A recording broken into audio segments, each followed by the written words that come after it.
जय श्री राम, जय श्री बालाजी महाराज। घर में किस प्रकार की धुनी देनी चाहिए और घर में धुनी देने से क्या होता है, क्यों देनी चाहिए धुनी।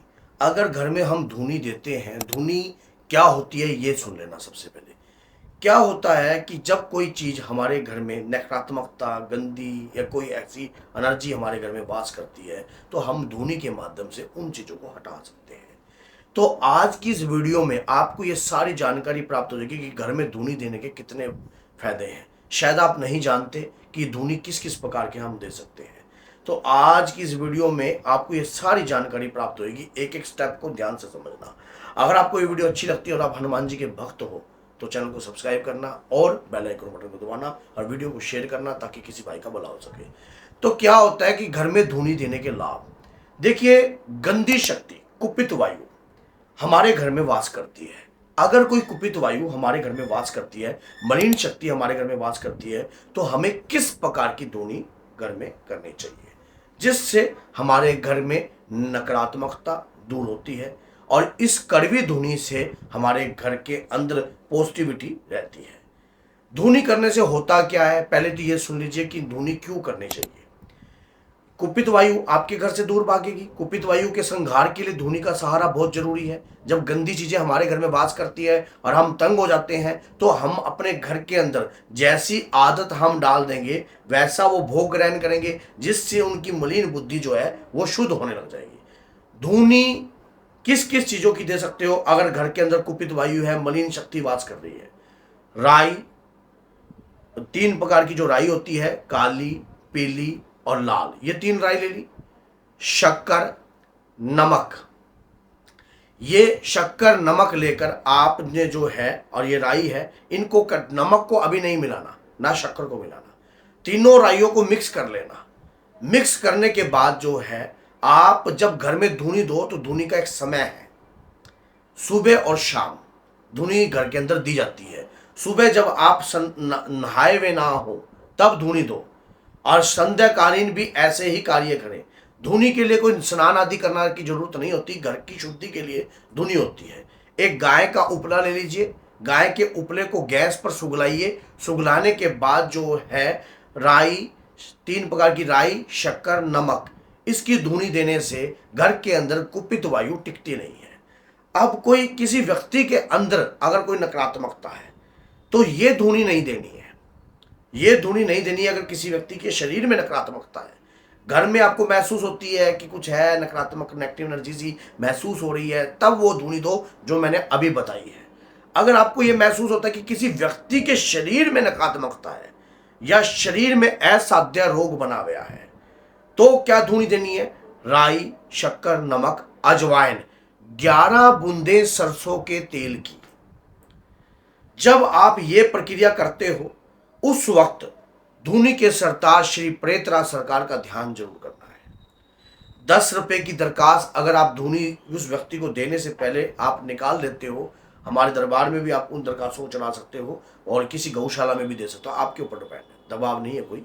तो क्या होता है कि 10 रुपए की दरखास्त निकाल दी आपने, उस व्यक्ति के ऊपर से 10 रुपए की दरखास्त ली, वो सामान ले लिया थोड़ा थोड़ा क्वांटिटी में, व्यक्ति के शरीर के ऊपर से 7 दफे वारा और उपले पर रख दिया। उपले पर रखने के बाद श्री प्रेतराज सरकार, श्री बालाजी सरकार का ध्यान किया, ये हनुमान जी महाराज का ध्यान किया कि हे बाबा, कलयुग में आप ही प्रधान रूप के देवता हो, शरीर पर कोई भी किसी भी प्रकार का मलिन प्रेत हो तो हे बाबा इस धुनी के माध्यम से शरीर की शुद्धि करो। उस व्यक्ति के शरीर पर जब आप उस धुनी को देना प्रारंभ करोगे, शरीर पर थोड़ा सा असर भी आपको महसूस हो सकता है, नेगेटिविटी का असर भी महसूस हो सकता है, सवारी जैसा महसूस हो सकता है कि शरीर पर कोई पेशी जैसा आ रहा है, कोई शरीर में आने की अनुभूतियां महसूस हो सकती हैं। लेकिन आप धुनी को ग्रहण करना है। जैसे जैसे आप अपनी नासिकाओं के द्वारा उस धुनी को ग्रहण करोगे तो शरीर की शुद्धि होती है, कुपित वायु शरीर से निकलती हुई बाहर जाती है। अब क्या होता है, देखिए धुनी देने से बेनिफिट क्यों होता है।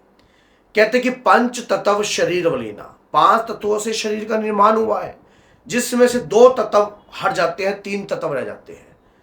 3 तत्व रह जाते हैं और 2 तत्व कौन से हटते हैं, उसमें से हट जाते हैं अग्नि और मिट्टी, जिसके कारण जो है वो व्यक्ति जो है कुछ 21 ग्राम के वजन के अनुसार दिखाई देता है, महसूस होता है। और शरीर के कुछ हिस्सों पर जो महसूस होता है, कंधे भारी होना, रीढ़ की हड्डी में दर्द होना, शरीर के ऊपर प्रभाव डालना, वजन सा महसूस होना, बहुत बेचैनी सी उत्पन्न रहती है और शरीर के अंदर अलग प्रकार की प्रभाव आपको महसूस होते हैं। अब जब आप वो धुनी उसको देते हो, वो कुपित वायु उस धुनी से आपके शरीर से बाहर निकलने का प्रयास करती है। अब वो शरीर में जब काफी समय से रह रही होती है तो शरीर पर एक बारी बॉडी पर आने का भी प्रभाव करती है, ताकि आप भयभीत हो जाओ, आप इस धुनी को बंद कर दो और ये धुनी को ना करो। तो फिर भी आपको घबराने की आवश्यकता नहीं होती है। आप बाबा की जो दरखास्त लगाई है उसी से चमत्कार होगा। आप कहना कि बाबा के प्यारे गुरु जी को साक्षी मानकर मैं ये धुनी दे रहा हूँ या दे रही हूँ, ये दरखास्त उस दरबार के नाम की है, स्वीकार करो बाबा, और इस धुनी को इस व्यक्ति के शरीर में अगर कोई कुपित वायु है उसे निकाल दो। जैसे ही आपने धुनी देना प्रारंभ किया, आपको उस धुनी का आभास होगा कि धुनी से, इस धुनी को लगातार 21 दिन तक दीजिए। जिस व्यक्ति के शरीर में कैसा भी प्रभाव हो, नेगेटिव एनर्जी का प्रभाव हो या कोई गंदी चीजें आपको दबाने की कोशिश करती हो, कर नहीं पाएगी। जो मैंने घर में कही है वो पहले स्टेप की धुनी है, सेकंड स्टेप की व्यक्ति के शरीर में। अब शरीर में असाध्य रोग, अगर आपके शरीर में असाध्य रोग है, मान लीजिए कोई बीमारी, बुखार, मियादी बुखार, पेट में पीड़ा, दर्द, बेचैनी ये रहती है, मार्केट से एक लड्डू ले लीजिए, एक बालूशाही ले लीजिए और 40 रुपए की, कम से कम 40 या 41 रुपए की, इतने की लेनी है, इतने की लेनी है जितनी मैं बोल रहा हूं। राई लेनी है, पीली रंग की सरसों, वो ले लीजिए।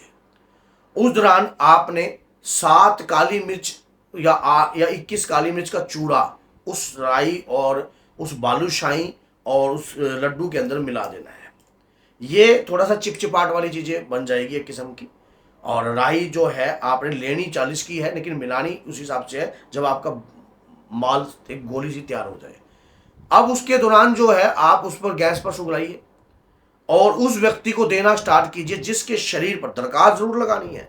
कोई भी काम करते हैं अगर हम दरखास्त लगाते हैं बाबा की, वो स्वीकार होती है और उसी प्रकार से दुष्ट आत्माओं को सजा भी प्रदान होती है। जब शरीर पर असाध्य रोग कहीं पर बना होगा या शरीर में पीड़ाजनक कार्रवाई होगी, वो जैसा आप भोग दोगे, जिस प्रकार से आप भोग दोगे, आपका शरीर जो है शुद्ध होना महसूस करेगा कि वाकई में शरीर में शुद्धिकरण का वास हुआ है और शरीर में उस शरीर से। अब ये जितनी भी धुनी है, देने के बाद क्या करना चाहिए, इन्हें एकत्रित कर लीजिए। जो ये 2 स्टेप मैंने बाद में बताए हैं, ये धुनी तो गंदगी में डालनी है बाद में देने के बाद। पहला स्टेप की जो धुनी घर में देने की है उसे आप नहर में भी प्रवाहित कर सकते हो या कहीं भी आप डाल सकते हो, खुले मैदान में कहीं भी। लेकिन जो ये स्टेप की है सेकंड वाली, ये जहां पर गोबर हो, जहां लैट्रिन पेशाब का सिस्टम हो, ऐसी जगहों पे डालिए। आपको तुरंत चुटकी भर में आपको आराम होने लग जाएगा। आजमा कर देख लीजिए, कर देख लीजिए। आप स्वयं कहोगे कि गुरुजी आपके बताई हुई जो धुनी है वो हमारे शरीर पर असर कर रही है। मैंने अगर आपको आराम नहीं आता तो आप हमारे से कांटेक्ट कीजिए और हमारे साथ जुड़कर हर प्रकार की समस्या का समाधान देखिए। तो बोलिए जय सीताराम, जय श्री बालाजी, जय माता दी।